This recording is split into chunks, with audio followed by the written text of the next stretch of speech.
Bonjour à tous mes grands tréants, c'est Yellow. Dans cette vidéo, je vais vous apprendre comment dessiner un arbre sinistre à la main. Et quand je dis à la main, c'est vraiment à la main. On va poser notre main sur le champ, sur la tranche, écarter légèrement les doigts et on va passer tout autour comme on fait quand on met la main à plat. Voilà. Par contre, on va pas le faire qu'une seule, on va le faire deux fois. Et pour pas reproduire la même chose, on va mélanger nos doigts. Donc là, on secoue la main et on recommence. Voilà, quand les doigts sont bien mélangés, on repose sur la tranche et on y va. Alors ça, c'était un petit clin d'œil pour mon frangin pour la blague. On peut pas mélanger nos doigts, on est bien d'accord. Allez, on continue. Alors, je vais vous expliquer quand même mon procédé légèrement farfelu en posant notre main sur la tranche, puis en retraçant deux fois de suite. On crée naturellement des formes tordues, des ondulations et des fourches irrégulières qui donnent tout de suite du volume et de la vie à notre arbre sinistre. Au niveau de la silhouette, on arrive à le reconnaître déjà.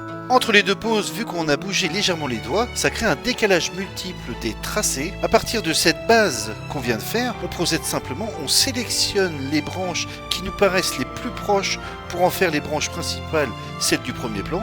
Puis on repasse les traits qu'on a laissés de côté pour dessiner les branches secondaires, celles de l'arrière-plan. Et maintenant, nous allons pouvoir allonger nos branches. Alors attention, l'erreur qu'on fait souvent quand on veut dessiner des branches, c'est de vouloir tout arrondir. Mais dans le dessin, pour que ce soit plus crédible et plus vivant, il faut au contraire penser aux angles. Et surtout, pour un arbre sinistre. On trace des directions nettes, un peu comme des éclairs, on avance, puis encore un petit angle, et ainsi de suite. Et surtout, souvenez-vous qu'une branche ne s'élargit jamais vers la pointe. Elle part du tronc épaisse et se rétrécit petit à petit jusqu'à la fin, toujours. Et là, au niveau de ces branches, j'ai fait un petit peu comme des doigts qui reviennent, qui se recroquevillent un petit peu comme des griffes. Un petit peu comme des griffes de sorcière, justement pour le côté sinistre. Pour les racines de l'arbre, on se sert des traits du tronc et de la silhouette générale en prolongeant naturellement les lignes déjà présentes. Il y en aura deux au premier plan et deux en arrière-plan. Alors le dessus se dessine comme une branche, tout simplement, mais le dessous, attention, se déplie la racine. C'est la terre qui vient s'appuyer contre, parfois plus basse, parfois plus haute, et qui peut même recouvrir légèrement la racine, selon la forme du sol. Place au visage de l'arbre sinistre. Les yeux s'inclinent vers le centre pour lui donner un regard dur. Le nez se fait en triangle et la bouche en courbe descendante qui s'abaisse aux extrémités.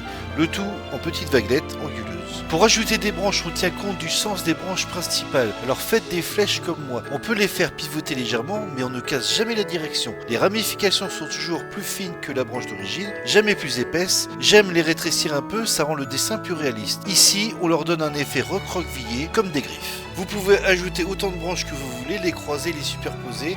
C'est ce qui rend le dessin réaliste. Choisissez simplement celle qui passe devant et celle qui passe derrière. Waouh, donner toutes ces infos en moins de 3 minutes, c'était short, hein. Bon dessin et à très bientôt!